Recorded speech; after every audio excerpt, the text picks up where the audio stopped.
Alright, the video today is going to be Gravity by John Mayer. We're going to do the intro solo, the chords, and the solo in the middle. So not every single guitar lick in the song, but most of it, and enough to get you playing it.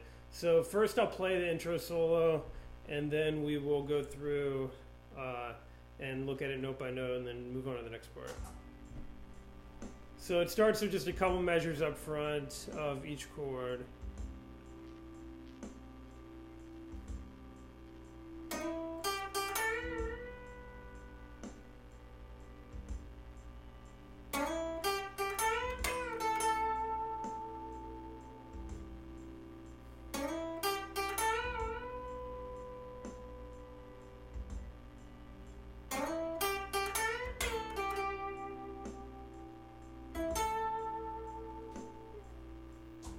Alright, and then the song starts right there. So let's just go through it a little bit at a time. So all the licks kind of start the same.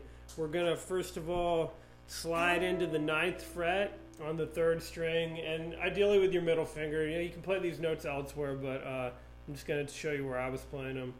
So first of all, yeah, sliding into that 9th fret with your middle finger, and then you're going to play the next two notes on the 8th fret of the 2nd string with your 1st finger. And you want to kind of play the first one short and then have the second one ring a little more. So it's instead of like that, you want to cut that first note off just a tiny bit. And then what we're going to do is we're going to take the 10th fret of that string, the note's A right there, and we're going to bend that up, bend it back, and then bend it up again. So we're going to go like this. And even that was a little more bend back than you want. So you don't even bend it back that much, just a little bit to get, you know, a little bit down and then right back up. Like that. And then, so there's a guitar too that's happening in the intro. I don't think this is all one guitar, but I didn't really figure all those out. The first one, something like that happens right after. So there's a little bit of a call and response, but you can figure that out. I just got the first guitar. So next lick starts exactly the same way. Same thing right there. And then same finger here. We're going to bend it. Play it again while it's up there. And then bring it back down and play it twice. So that lick is like that. I kind of restarted that. I'll start it again.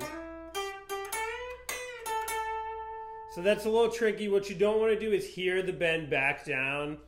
So just try to be real careful about that. Next lick is the same as the first one. So same thing as we did before. Slide into the 9th fret with the middle finger, 8th fret with the pointer finger, and then we're going to do bend up, bend down a little, and then right back up. And then the very last one is similar again. We start the same way there, and then we're going to do a bend up on the 10th fret. And then the next note we're gonna play the note as we bend it back down, and then we're gonna play that 8th fret twice, and then we're gonna end by going like this. And that was the 9th fret note we've been starting on, and then the 10th fret note on the 2nd string, but without a bend. So that lick is.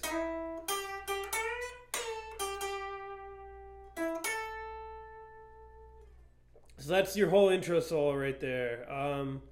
And the chords that's playing over are a G chord. You could play it like that. You could play it open position, and a C chord. And you could play that higher up, you know, anything like that. So that's just going 2 measures of G, 2 measures of C. And the song's in 6/8. You know, I made this little backing track.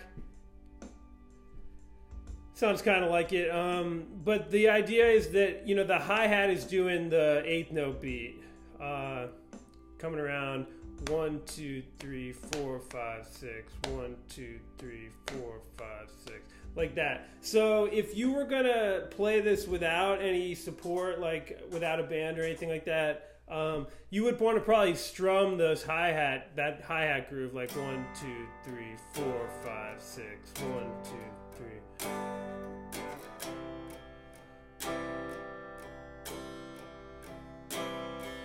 And you notice I'm playing a little stronger on beats 1 and 4. That's just where the kick and the snare are in the 6/8 groove. So that's something to keep in mind. Really, he's just strumming the chords and then a single strum at the beginning and then sometimes a lick, maybe picking them out a little bit. So, you know, we're not going to really spend a ton of time on strum pattern because I haven't got that figured out. Now, there's a B section and the chords. I'm just going to let the track on that play, and I'll say the chords over it, and then I'll play the solo that comes after that, and then we'll go back and look at the chords and the solo again. So this is A minor 7 right off the bat, and then it goes to D7. And these are 2 measures of each. And then we're going to do a single measure of B flat 6, a single measure of E flat major 7, and then 2 measures of D7. And that's where the solo is going to come in at the end.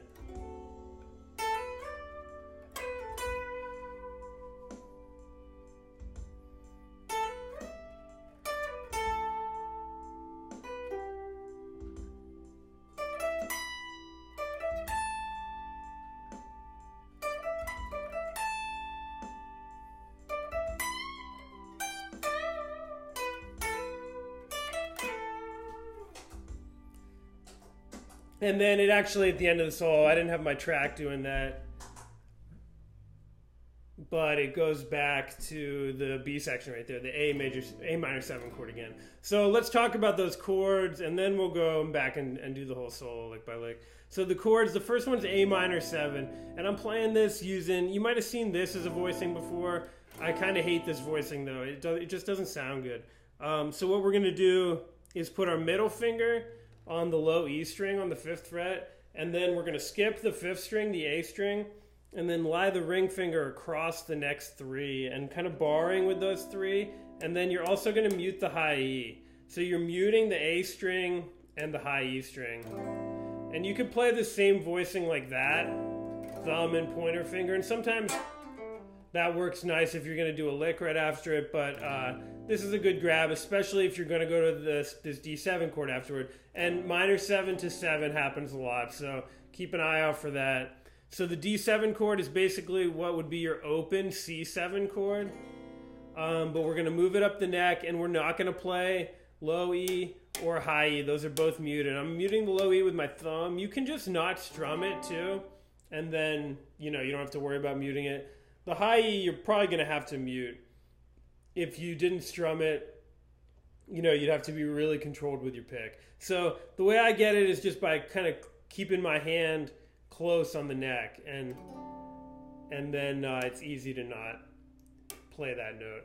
So that's your bass note's on the 5th fret there. So it's that C7 open position chord just moved up to the 5th fret. Oh, whoops, it wasn't holding it right there. There we go. All right, so that's D7. That's the second 2 measures. And then B flat 6. This might be the one that's a little more foreign than some of the others. I'll just go through where each of my fingers are. B flat on the low E string with the middle finger, 6th fret. Pointer fingers on G on the 4th string, 5th fret. The ring finger down here also on the 6th fret. That's F. And then D is what the pinky's playing. That's on the 3rd string, 7th fret. And again, same as the minor 7 chord, we're muting the A string, we're muting the high E string. So we get a nice sound like that just for the strings ringing. So that's only going to play for 1 measure, and then we go to E flat major 7, which you could play as a bar chord if you laid your first finger flat. I don't really like it as a bar chord. I like to mute the high E there. So that's 6th fret, 8th, 7th, 8th, like that.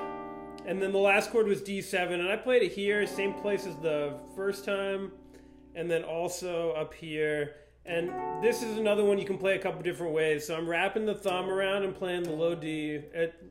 It's on the low E string. It's a D note on the 10th fret. Muting the A string with my thumb. First finger is on the 10th fret of the D string. Middle finger is on the 10th fret of the B string, and ring finger's on the 11th fret of the G. And again, muting the high E string, so that one and the A aren't ringing. Now, sometimes if your neck is a little fatter, and this one actually is, this isn't very comfortable to play on this guitar, you could move up and play it like this.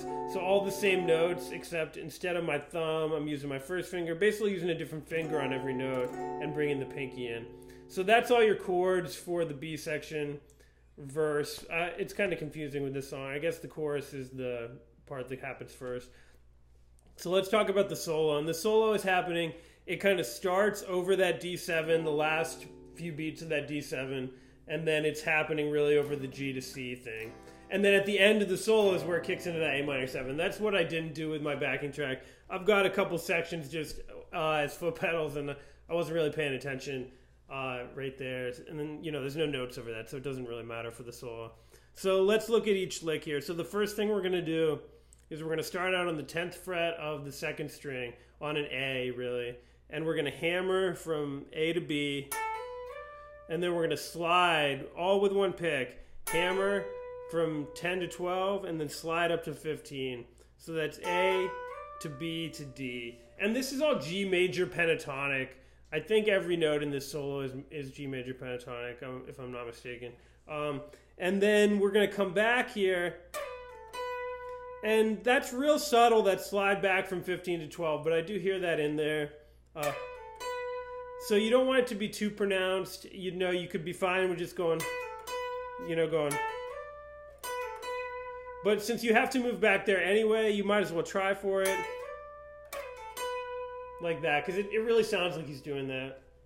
And then we start the next lick off the same way, same hammer, but we slide up to the 17th fret now. And then same rhythm. Well, it's a little bit different, I guess, to end this one. That's the same rhythm right there. And then we throw those two notes in. So that's going to be a pull off from the 15th to the 12th. We're still on the second string. We still haven't left that string at all. And then back to the 10th. And then we do 12th fret on the second string again. And then that's 12th fret on the third string. And you could lay one finger flat. I usually like to use two. So that's your first two phrases. Third phrase, we're going to be up here. And here it makes sense to use first and middle finger, which might be a little weird. You could do different fingers, but you'll see why I'm doing that here in a second. So that's our next two notes. So that's 15th fret B string, 17th fret B string, and then 19th fret on your high E. And then you're going to do the same two starting notes and then play the 17th fret on the high E. So that's this. And then you do the same notes, right? Again, you just play them a lot faster. Like that. So same sequence. 15th, 17th on the B string, 19th on the high E, and then start it the same way, and then 17th on the high E. So after the second time you do that,